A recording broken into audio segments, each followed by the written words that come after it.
Miami man right there. Yes, sir. Thank you. Hi, Susie. Welcome to Miami. Thank you. With increased longevity, and if one does not have a pension, how does one know when to retire? Because I'm really not sure one can really measure that, because we don't know how long we're going to live, and I'm not necessarily sure we can save enough to retire. Great. Let's talk about your life expectancy. My mother, God rest her soul now, 7 years ago, right, lived till 97 years of age. The most important thing that you should all understand in reaching the ultimate retirement is that most probably you are going to live until your late 80s, early or late 90s. And that, actuarially speaking, is the truth. So it's not like it was back in the 30s or 40s or years ago when Social Security first came about, when you couldn't get Social Security till you were 65. But did you know that the average life expectancy was still 62? So buggers never expected you to live long enough to collect Social Security. Ooh. How do you know when you are ready to retire? All right, so let's talk about that. Financially ready and emotionally ready are two different things. Because you might be ready financially to retire, and emotionally you might not be ready to lose your identity of what you do. So they're two separate things that you have really got to have clear. So let's just talk about the financial aspect of it now. You have got to be very aware of what your expenses are going to be in retirement. You have got to know, what does it cost you to pay your mortgage, your car payment, your electricity, everything that is an absolute expense that is not going to go away. Once you know your expenses, then you have to know what are your steady streams of income that will be paying those expenses. If you have a pension, if you have Social Security, if you have the minimum distributions from your retirement accounts that you are going to have to start taking out, if you have an income annuity, whatever it may be, will it cover your expenses or will it not? Hopefully it will, because if it doesn't, then you have to make a decision. Do you need to continue to work? Should you retire from the job you currently have and take on another job? You have to decide all of those things, but in the equation, here's what I want to say to you. Social Security. Because for the ultimate retirement, the biggest decision that you are going to make is when to take Social Security. And do not take the easy path here. You are to wait till at least full Social Security age. Now, I know a lot of you are like, no way, I get Social Security at 62 and I'm going to take it. Do you know that if you waited from 62 to the age of 70 to take Social Security, you would get 76% more than if you took it at the age of 62? So when you are figuring out your income versus your expenses, do not include Social Security until you are 70.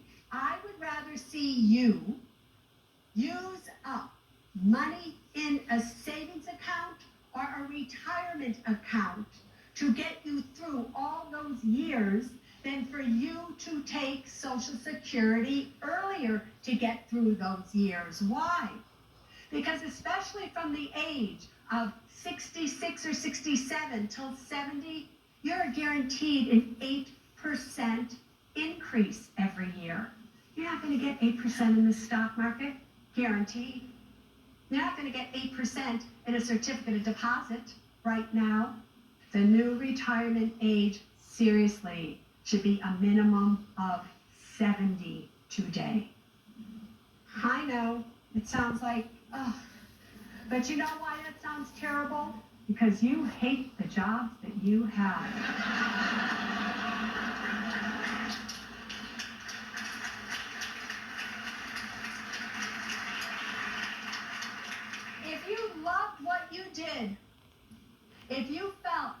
a vital part of society as well as your own life. If you did not have one foot in your money boat and another foot in your personal life boat, but you were in one boat and you were steering it where you wanted it to go, you would not be upset about having to work till 70. You would actually be saying to yourself, I hope I get to work forever. Forever, because I love it. I hope I get to do this forever. Do you think I do this because I need to make money? No. So the goal of you working, I know you think, is to make money. And it is that. But it's also because you love what you are doing. And it makes you feel like you have a purpose. Because what's interesting is when you can't define yourself by what you do, your job title, and then who are you? You need to know the answer to that question. We have a question right here. Yes, sir. Susie, I wanted to know how to go about finding one's ideal financial advisor. That's a good question.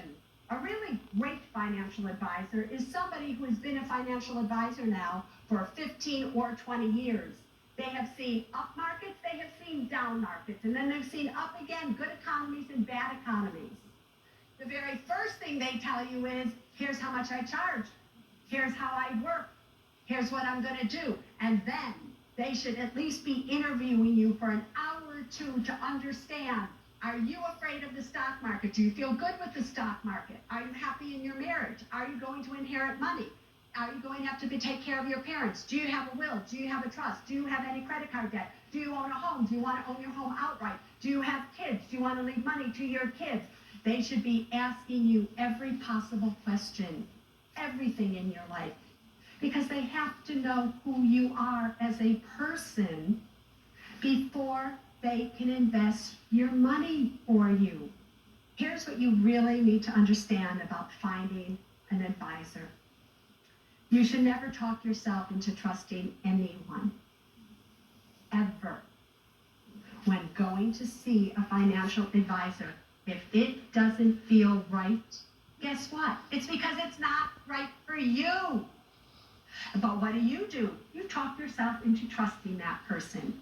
Big mistake.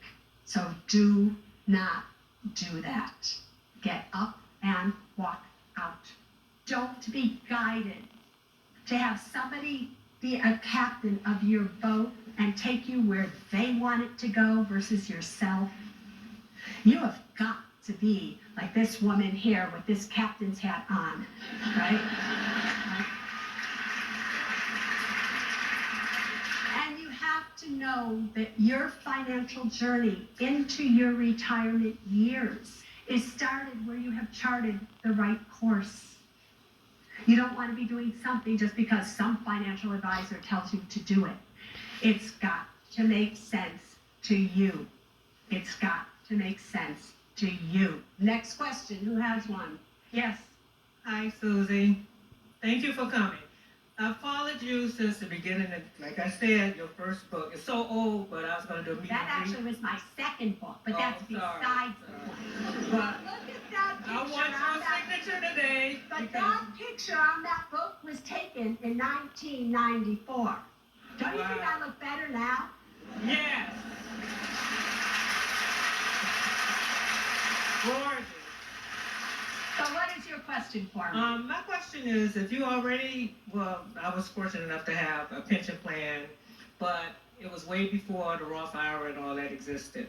You got quite a bit of funds in that IRA now, and you have to roll it over into a Roth to, for tax purposes and for your beneficiaries. But what about that lump sum tax that you have to pay on that money? How do you get that large sum of money? Yeah, Could if be I almost were 6 figures. you, here's what I would do. If you have a lot of money in a pension or a retirement account that's pre-tax, first roll it over custodian to custodian to an IRA rollover, no tax. Yes. Then little by little, if you want to convert it to a Roth, after consulting a CPA, Decide on how much you can convert each year without it affecting your tax bracket. The last thing you would want to do is to take a large sum of money and convert it, have to pay taxes on it. Also, if you are near retirement and you don't have at least 10 years to recoup the taxes and the growth on the taxes, do not convert it to a Roth. Leave it in a traditional. Just because Susie Orman loves a Roth, sometimes it makes sense to leave the money that you have in a traditional retirement account because you're going to retire in 2 years. So if you now convert it to a Roth, you're going to be losing all that tax money. You're better off just leaving it where it is and paying the taxes as you go, because either way you have to pay taxes. So when you convert, you want your money in the Roth for a long time to recoup the taxes with the growth that you will sustain. Next question. Who has a question for me? Hi, Susie. You mentioned to be wary of insurance products. Can you elaborate on that, please? Oh, you betcha I can. Insurance is insurance. Investments are investments. And the two should not cross. Years ago, when everybody was buying mutual funds and making all this money, when all mutual funds had a commission to it, the insurance companies wanted to get in the game. They were like, man, maybe we can create a product and sell it to all the people out there who want to invest in the stock market and make it seem like it's more beneficial to do it that way, and we'll capture all of that money. Now, I have been licensed over my career in almost every single state to sell insurance. Actually, not to sell insurance, to bash it as to why most of you should not buy it when it comes to an investment. I personally think the only type of life insurance that makes sense is term insurance. Term insurance that's good for a specific period of time. Universal, variable, and whole life insurance are the worst investments you could ever buy, bar none. They just don't make sense. So many times they're sold to you as you can invest in such a way and have it all be tax-free and experience the stock market and get life insurance. The commissions on most insurance products are so high you have no idea. Possibly 70 to 80% of your first year premium. But today, you now have brokerage firms out there that are charging you no commissions at all to buy stock, no commissions at all to buy exchange-traded funds, no commissions to buy mutual funds at all. Are you kidding me? If there was ever a time to want to be investing in the stock market commission-wise, now is the time. So does that make sense to you? Investments are investments. Insurance is insurance. Do not mix the two. Do not mix the two ever, in my opinion. Next question. We have a question right here. Yes, sir. Hi, Susie. What's your opinion on target retirement funds? Yes. A target retirement fund, which is how many of you invest for retirement, thinking that that fund is going to give you your ultimate retirement. I personally am not a fan of them. And a target fund, just to be clear, is that you decide the year that you are going to retire. You target the year of your retirement. Then this mutual fund is investing your money to do what? For you to be able to retire on that date. And the closer you get to that date, the more money they put into bonds, the less money they put into stocks. So they do all the work for you. And it is one of the most popular investments out there in 401k plans because you don't have to do any work. You just put your money in this target date mutual fund, and you just let it go. I'm somebody who doesn't like to go on automatic pilot. I'm somebody who, when I'm about to retire, I want to look at what the economy is doing. And maybe it's a good time to do what? To be in bonds, but maybe it's a better time to be in stocks. Let's go back to 2008, 2009. If you had had a target mutual fund for 2009, 2008, you would have been mostly in bonds at that point. Great. So you didn't get killed in the stock market. But in 2010 and 2011 and 2012 and 2013 and 14 and 15 and 16 and 17 and 18 and 19 and 20, you missed one of the biggest bull markets ever. So should you have been in bonds during that time, or should you, even though you had retired, should you be in the stock market? Because you all have to keep up with inflation. And inflation is something that is very serious. So your ultimate retirement, and listen to me closely here now, is one that when you actually retire, you do not want all of your money in bonds. You want some of your money in stocks. Because even though stocks may go up and stocks may go down, in the long run, you will be relatively okay, especially if they are dividend-paying stocks, so that you are able to get income while the market is going down. So please don't be one of these people that go to retire and you go totally into bonds. Next question. Hi, good afternoon. I have two questions. The first question actually is the follow-up to the whole life insurance. The question is for my mom. After she heard what you said previously, she had a question. And the second question is mine about annuities. So my mom's question about the whole life, she has two policies. And being in her 60s, she wants to know now what insurance should she get, because now she's not very pleased with the whole life insurance. Because Susie Orman said that. Because Susie Here's Orman the said that. question. Watch this interaction now. This is a good financial advisor asking the questions before I answer a question, right? Because I can't just answer her without knowing things. Does your mother, in her opinion, need insurance? Is anybody financially dependent on her? If your mother were to die, is anybody, where's Mama? Mama! Too shy to ask her own question. I'm not answering it. Okay, answer my question. No, Mama, come on down. Come on down, Mama.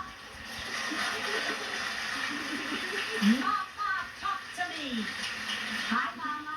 Hello. There you go. So, Mama, if you were to die today, is anybody financially dependent on you? No. No, Why do you have insurance? I have it because I don't want my kids to be responsible. Yes, but if you die, your kids aren't going to be responsible for you anymore because you're dead. Right? True. Right? You want them to appreciate you while you are alive and enjoy you while you are alive. So do you have this policy simply to pay for your funeral? Absolutely. All right, and how much of a death benefit is it? It's 10,000 on both. So you have two policies. Two policies. And how long have you been paying on it? For 5 years now. For 5 years. And how much does whole life insurance cost you? Per month, Yes? $56. All right, so like that. that's $600, almost $700 a year. So you have already paid in $3,500 in 5 years to have $10,000 of insurance. And Right. as you get older, because you're still young, you're in your 60s, 69. 69, and so you're not projected to die for another 30 years. Yes, my mom is 94. All right, and so she's you're still going to be now paying $50, $56 a month for all those years. Really? I don't think so. What is the cash value of that policy? If you were to cash it out today, how much is in it? You know, I really didn't do the math. All right, so you're gonna find that you put in $3,500. However, good luck if you have $1,000 in there. Yes, that's what my daughter was telling me. That's what I. So here's what you're gonna do. We know you're healthy. We know everything's good. What would it feel like to have $1,000 to your name right now? Because if you're worried about paying for your funeral, that says to Susie Orman, you don't have any money. Yes, I realize that now. All right, now, guess what we're gonna do? We're gonna cash out that whole life policy. First, you gotta make sure mom is healthy. If mom is healthy, we're gonna cash out that whole life insurance policy. The insurance agent might say, but the taxes, no taxes. You put in $3,500, you get back less than that, no taxes. And you're gonna put that money into a savings account, a high yield money market account or savings account online, and just watch it. And then you're going to take the $56 that you were putting towards the insurance and you're going to put it into your own savings account. And before you know it, you're going to have $10,000 in there. And then you're going to have $20,000. And then we're going to go out to dinner, Mama. Yes, we are. That's what you're going to do. And Mama, I just have to ask this. Was that hard to stand up and talk for yourself? Oh, no. I didn't know she was going to ask. I was just mentioning it to her up there. You said, right, that she was afraid. One of you is lying. You're not right. Did I got this right? One of them is lying. I The daughter's standing there going, She said, I'm going to do this. All right, that's fine. All right, Yeah, I was. My question. Bye. All right. Your question. Okay. I've been looking into annuities, and I wasn't sure if it's a smart thing for me to do. Why were you looking into annuities? Because after reading all of your books, I was trying to be prepared for my retirement. So There I looked is at. no way that you read a book No, by I Susie know. Orman. I know. That said to buy an annuity. But I wanted to be prepared, so I looked at everything that's available and everything possible. All So right, so I'm asking your opinion right now. here's what I would tell you. Annuities are starting to change. Index annuities, okay. Single premium deferred annuities, okay. Variable annuities, I really do not like on any level, although even those are starting to change. Here's what I do want to tell you, and you're going to be surprised at this. Remember how I stood up here before and I said, what I used to tell you before, I'm not telling you now? You know how you told me, a lot of you raised your hands and you said that you're afraid that you don't have enough income and you don't know what you're going to do. It is possible that an income annuity where you deposit a specific sum of money and they pay you out a monthly income is something that you may all need to look at as you get older and you want to retire. Would you be doing that now, given that Mama's 69? Right? That means you have to be what? How old? 47. 47. Way too early for you to be thinking about this on any level.